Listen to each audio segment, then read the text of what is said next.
In this video, I will show you how to set TikTok video as wallpaper.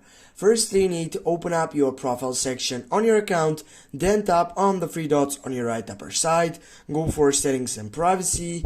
Right after you get there, you need to scroll down to take a look on our main point for this video, which is for wallpaper. And if you scroll right down, as you can see right over here on K and cellular data section, you have on the left side wallpaper.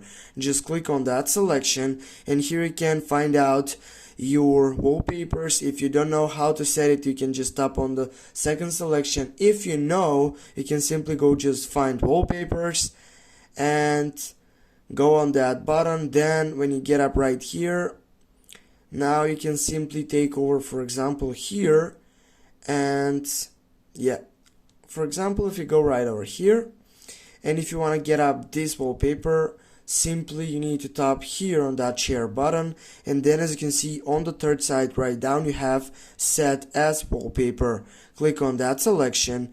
Now as you can see, you need to install plugin from that site, from signing on TikTok. Go install and it will shows up here on your Play Store, in which simply need to click install, and then it'll take some time to get up to the main point to download this setup.